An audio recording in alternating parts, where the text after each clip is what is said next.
ఎన్నికలు అయిపోయాక ఏ పార్టీకి ఎన్ని సీట్లు వస్తాయి, ఎంత మెజారిటీ వస్తుంది, ఏ పార్టీ అధికారంలోకి వస్తుంది అనే బెట్టింగులు ఎక్కువైపోయాయి. వైసీపీ వాళ్ళు 50 నుంచి 70 మాత్రమే సీట్లు వస్తాయంటూ అంచనాలు వేస్తున్నారు బెట్టింగ్ రాయుళ్లు. కూటమికి 110 నుంచి 120 స్థానాలు పక్కా అని, మధ్యలో 95 నుంచి 100 మధ్యలో సీట్లు పక్కా అనే లెక్కలపైనే ఈ బెట్టింగులు కడుతున్నారు.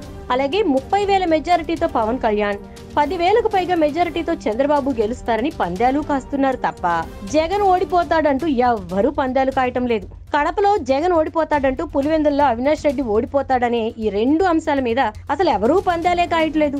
వైఎస్ఆర్ కాంగ్రెస్ వీరాభిమానులు, జగన్ మీద అపరిమితమైన అభిమానం ఉన్నవాళ్లు ఆ పార్టీ గెలుస్తుందని కూడా పందాలు కడుతున్నారు. ఎక్కువ పందాలన్నీ బాలయ్య, పవన్ కళ్యాణ్, చంద్రబాబు మెజారిటీ పైనే ఈ పందాల రాయుళ్లు బెట్టింగులు కడుతున్నారు. 2019 ఎన్నికల్లో వైసీపీ విజయంపై జోరుగా బెట్టింగులు జరిగాయి. కానీ ప్రస్తుత ఎన్నికల్లో వైసీపీ ఓడిపోతుందన్న దానిపైనే బెట్టింగులు విపరీతంగా జరుగుతున్నాయి.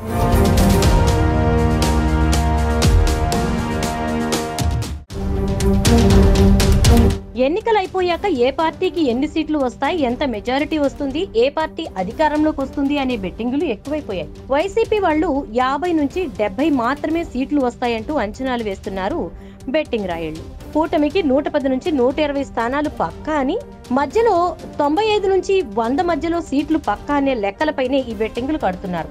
అలాగే 30,000 మెజారిటీతో పవన్ కళ్యాణ్, 10,000కు పైగా మెజారిటీతో చంద్రబాబు గెలుస్తారని పందాలు కాస్తున్నారు తప్ప జగన్ ఓడిపోతాడంటూ ఎవ్వరూ పందాలు కాయటం లేదు. కడపలో జగన్ ఓడిపోతాడంటూ, పులివెందుల్లో అవినాష్ రెడ్డి ఓడిపోతాడనే ఈ రెండు అంశాల మీద అసలు ఎవరూ పందాలే కాయట్లేదు. వైఎస్ఆర్ కాంగ్రెస్ వీరాభిమానులు, జగన్ మీద అపరిమితమైన అభిమానం ఉన్నవాళ్లు ఆ పార్టీ గెలుస్తుందని కూడా పందాలు కడుతున్నారు. ఎక్కువ పందాలన్నీ బాలయ్య, పవన్ కళ్యాణ్, చంద్రబాబు మెజారిటీ పైనే ఈ పందాల రాయుళ్లు బెట్టింగులు కడుతున్నారు. 2019 ఎన్నికల్లో వైసీపీ విజయంపై జోరుగా బెట్టింగులు జరిగాయి. కానీ ప్రస్తుత ఎన్నికల్లో వైసీపీ ఓడిపోతుందన్న దానిపైనే బెట్టింగులు విపరీతంగా జరుగుతున్నాయి.